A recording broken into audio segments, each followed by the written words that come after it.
Bueno, acá estamos de vuelta en Apuntes. Recuerden que se pueden comunicar con nosotros a través de nuestras redes. Estamos en Twitter, en Facebook, en Instagram. Y también recuerden que en www.unidiversidad.com.ar se van a encontrar con lo más destacado del programa, con todas las notas que hacemos. Pero además nos pueden ver vía streaming. Y está la pestaña de Señalú, así es que estaría bueno que se sumen también por ahí. Vamos a hablar ahora con María Isabel Colombo, que es una investigadora superior del CONICET. Y la tenemos acá como invitada para que nos cuente un poquito en qué ha venido trabajando, porque ha tenido este reconocimiento a la trayectoria. Me decías, María Isabel, ¿qué tal? ¿Cómo estás? Bienvenida. Hola, ¿qué tal? Buenas tardes a la audiencia también. Bueno, contanos un poquito, porque me decías, es un premio sobre todo por la trayectoria. Claro, porque este premio para lo que es ciencia y tecnología lo dan cada 10 años. Entonces, es la trayectoria de lo que uno ha realizado durante esos 10 años y el aporte a la ciencia durante ese periodo también. Contanos un poquito el aporte que has hecho, porque vos me decías, está vinculado con lo que es tu especialidad o en lo que has trabajado, que es autofagia. Contanos un poquito de qué se trata, porque bueno, la gente por ahí no entiende el término, salvo que hayan más científicos viéndonos qué puede suceder, pero digo, la gente por ahí quiere saber, ¿no? Sí, obviamente. Y autofagia en realidad es como el nombre lo indica. Auto a sí mismo, fagia, comerse. Significa comerse a sí mismo, pero que es un proceso fisiológico, normal, que hacen todas las células de nuestro organismo. Se comen en parte a sí misma, ¿para qué? Para renovarse, para degradar las organelas que ya están envejecidas o que ya no cumplen su función. Entonces, ese es un proceso muy importante, obviamente, y es muy recomendable de alguna manera activarlo para beneficiar nuestra salud. ¿Y cómo lo activamos? ¿Cómo lo activamos? Hay fundamentalmente dos situaciones claves. Una es el ejercicio, es fundamental para eso, y el otro es el ayuno. El disminuir la ingesta de alimentos durante un cierto periodo de tiempo. El famoso ayuno intermitente que lo conocemos así, que hoy está tan en auge, ¿no? Exactamente. Es ese famoso, pero se necesitan al menos 16 horas continuas de ese ayuno. O sea que no se pueden comer ni alimentos con azúcar, ni por supuesto ningún otro tipo de alimentos. Puede ser un café o algo... Café agua. Y mate. Mate, claro, pero sin azúcar. Amargo. Amargo. ¿El edulcorante está permitido? Sí, el edulcorante está bien, permitido. Porque se pone difícil. Exacto. 16 horas, digo, hoy se habla mucho horas. Y hay detractores y otros que no, que dicen que realmente es eficiente. Realmente yo lo aplico en mí misma, diríamos, y considero que es muy eficiente porque hay muchas evidencias científicas que apoyan los beneficios. Se ha demostrado, por ejemplo, en el Alzheimer, que al activar la autofagia yo también puedo estar activando procesos que favorecen que esta enfermedad no cause los estragos que causa, también para prevenir diabetes. Y un tema fundamental por el cual también he sido reconocida es que la autofagia, si bien se come a sí mismo la célula, es capaz de defendernos contra microorganismos patógenos, como por ejemplo Mycobacterium tuberculosis. Wow. Así que... es increíble el aporte que hace para nuestro cuerpo, pensando, digo, que convengamos, María Isabel, que hoy se habla mucho de esto porque para lo único que se apunta es por ahí a la pérdida de peso, pero en realidad en la investigación ustedes han determinado otros beneficios mucho más amplios. Claro, y esto no es solo nuestra investigación, sino a nivel mundial, o sea que realmente hay beneficios a distintos niveles en lo que respecta a la salud de las personas. Bueno, le digo a la gente que está ahí del otro lado que estoy con María Isabel Colombo, premiada por el CONEX, es científica del CONICET, investigadora superior, y estaba mirando que has compartido, digamos, este honor de ser premiados con Ricardo Villalba, también investigador superior del CONICET en el IANIGLIA, y se encuentran entre las 100 personas más destacadas de la última década en ciencia y tecnología argentina. Cuando te llegó el reconocimiento, ¿cuál fue tu primera reacción? Emocionarte, me imagino. Lo primero fue la sorpresa, porque realmente no me lo esperaba. O sea, he recibido otros premios, pero bueno, me llamaron por teléfono y me dijeron, bueno, ha sido seleccionada entre el grupo de 100 investigadores y hay gente importantísima. Uno mira el listado y realmente hay investigadores muy renombrados y muy importantes en el país. Entonces, un verdadero honor y obviamente una muy grata sorpresa el haber sido seleccionada para estar entre estos 100 investigadores. María Isabel, ¿hace cuánto que te dedicas a la investigación?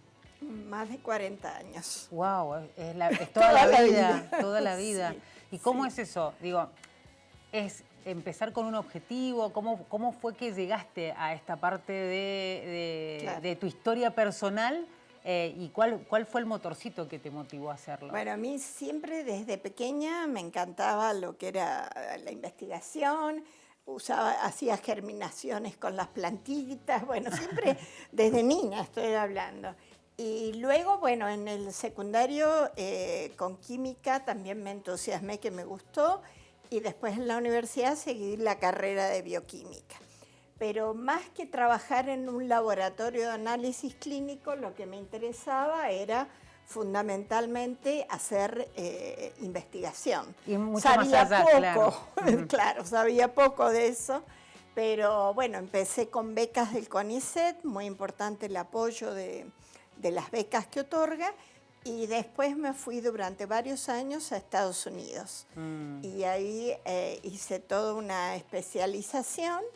Después ya volví al país, y empecé con mi propio laboratorio y bueno, continué con toda la carrera estudiando fundamentalmente esa temática, la autofagia. Fuimos pioneros en realidad nuestro grupo en el país en el estudio de este proceso.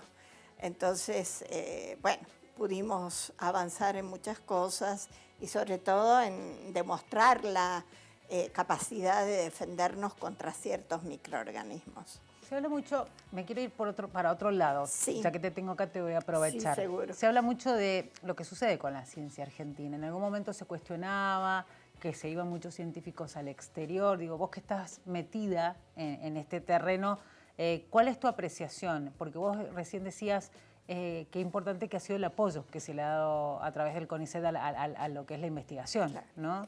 Y es fundamental, o sea, es cierto que mucha gente se ha ido del país, pero hay otros, como en mi caso, que queríamos regresar Bueno, de y hecho vos contabas que te regresamos. fuiste, ¿no? Claro, exactamente. Me fui a hacer, bueno, un periodo de postdoctorado, me quedé más tiempo del pensado, pero mi idea siempre era volver y hacer ciencia en nuestro país. Obviamente que el apoyo tanto de CONICET como de la agencia del ministerio, el MinCIT, el Ministerio de Ciencia y Tecnología es fundamental, porque la investigación es un proceso que requiere fondos. Y tiempo. Y tiempo y sobre todo la formación de un grupo de trabajo. Y la formación de ese grupo de trabajo no surge de la nada, necesita del apoyo de las becas, por ejemplo, de CONICET, para formar a los estudiantes que hacen sus doctorados, diríamos. Entonces, bueno, este reconocimiento, si bien va dirigido a mi persona en particular, es el reconocimiento para todo el grupo de investigación.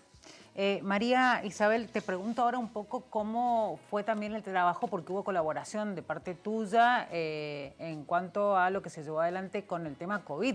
Digo, no me acuerdo con quién estábamos hablando hace unos días, pero hablaba de lo importante que fue en ese momento que todos aquellos que podían hacer un aporte en pos de lograr algún avance contra el coronavirus, se puso toda esa energía en eso, ¿no? Que de alguna manera marcó incluso hasta el rumbo del gobierno actual, el tema del coronavirus. Pero digo, también se puso mucho el tema científico y médico en general en pos de mejorar la situación que se vivía en la Argentina. Exactamente. Yo no soy ni era especialista en un tema de inmunología que estaría más relacionado, por ejemplo, con las infecciones de COVID, con las vacunas. Pero nosotros muchos de los científicos del país queríamos aportar a esta situación tan inesperada, tan dura que vivimos, no solo y tan en nuestro desconocida país. También, ¿no? Obviamente, no sabíamos absolutamente nada. Iniciamos nosotros un proyecto en la provincia aquí de Mendoza, fue un proyecto federal, pero en Mendoza trabajábamos con el plasma de donantes convalecientes que habían tenido COVID y que podía utilizarse ese plasma para los pacientes, los enfermos. Después de unos meses, por eso es importante lo que vos decías, no sabíamos nada. Después de unos meses de un estudio que se hizo en Buenos Aires, en el Hospital Italiano, se demostró que había una ventana de tiempo muy estrecha para aplicar ese plasma y que fuera efectivo. Era de solo 72 horas. Si la persona ya había pasado ese periodo de, diríamos, ya estaba con síntomas mayores, etcétera, ya el plasma no era efectivo. Entonces, posteriormente a eso, nos dedicamos a estudiar cómo era la respuesta a la vacunación. Qué anticuerpos se generaban a las 3 vacunas que se recibieron en Argentina a primera instancia. La famosa Sputnik, AstraZeneca y Sinopharm. Estudiamos cómo respondían los pacientes voluntarios, o sea, individuos que iban a vacunarse y se incorporaban al estudio porque también querían colaborar. Qué lindo, qué interesante, ¿no? Sí, realmente fue fascinante, importante en ese momento y bueno, y hubo mucha gente, muchos científicos que aportaron desarrollando test para determinar si la persona estaba infectada con COVID, test para determinar la respuesta de anticuerpos, o sea, si las vacunas eran efectivas, todo eso. ¿Cómo evaluás vos el aporte que hizo la ciencia argentina para, pensando en eso que decías vos, que se avanzó en test, incluso se está trabajando ahora en las vacunas de producción nacional? ¿Cómo analizás ese aporte que se hizo desde este país al mundo? Yo creo que el aporte fue muy importante, pero fue muy importante también para nuestro país. ¿Por qué? Porque en ese momento era crítico y los insumos necesarios. Y eso, obviamente, todo el mundo requería de ese mismo material. Entonces, hubo grupos en Argentina que se dedicaron a desarrollar estos test propios en nuestro propio país. Entonces, de esa manera podíamos nosotros avanzar. Así que eso fue muy importante realmente. Y hace muy poco tiempo se ha publicado un trabajo a nivel internacional muy relevante sobre la combinación, los beneficios de la combinación de las distintas vacunas. Así que mi recomendación en general es a la gente que siga vacunándose, aunque ya ha pasado la peor parte de la pandemia. Me encanta eso que nos decís porque, bueno, te lo decía fuera de aire, en estos tiempos en donde la Organización Mundial de la Salud dio por terminada la pandemia y donde hay nuevos protocolos para el tema de vacunación, hay muchos que les costó bastante, algunos no completaron todo el esquema y ahora es como que se relajan y dicen, no me importa. Yo soy re pro vacuna desde el día 1 y sostengo que ya se me cumplen los 6 meses de la última vacuna, tengo más de 50, voy a ir a vacunarme. Y creo que tiene que ver un poco con eso, ¿no? Con la responsabilidad de cada uno de nosotros. Sí, exactamente, porque no es solamente para nuestro beneficio, para nuestra salud, es para el respeto al resto, a la comunidad. O sea, porque si yo me enfermo, contagio a los demás. Entonces, si estoy vacunada, tengo mejores posibilidades o mayores posibilidades de que no voy a contagiarme. De hecho, yo también seguí todas las recomendaciones. Todas las recomendaciones, todas las vacunas me las he puesto y bueno, hasta el día de hoy no he tenido COVID. Pero bueno, también se sabe que gente vacunada tuvo COVID y claro. bueno, eso depende de Está bien esta aclaración de que no te evita que te enfermes, pero sí te hace el tránsito de esa enfermedad más leve. Exacto. María Isabel, y me van a retar, pero te hago una última pregunta. Sí. La pandemia condicionó el sistema científico, fue una señal de alerta para si pasa otra cosa parecida, similar, ¿estemos preparados?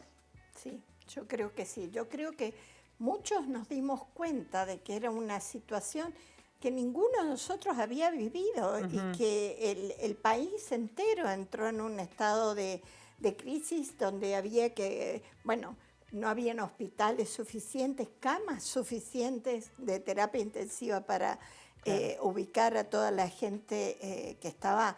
Todo esto previo a la vacunación, ya cuando empezaron a llegar las primeras vacunas, la situación fue cambiando, se fue mejorando, obviamente. María Isabel, un placer tenerte con nosotros. Ojalá podamos en algún momento volver a hablar porque me parece que tenés mucho para contar y aportar más allá desde tu lugar como investigadora para la gente que por ahí nos está viendo en el canal. Así que muchas gracias. Muchísimas gracias, Claudia, por la invitación y gracias a la audiencia por escucharme. Y sí, con todo gusto podemos volver a encontrarnos y conversar de otros temas. Seguramente será así. Felicitaciones por el reconocimiento. Muchas gracias. Así pasaba María Isabel Colombo, premiada por el premio CONEX, investigadora superior del CONICET, es especialista en bioquímica y biología celular con nosotros, bueno, hablándonos un poco de todo, ¿no? De su trayectoria, lo que significó este premio, de cómo se vive el mundo científico en la Argentina, de todo hablamos con ella. Fue realmente un placer. Nos vamos a ir a una pausa, enseguida volvemos.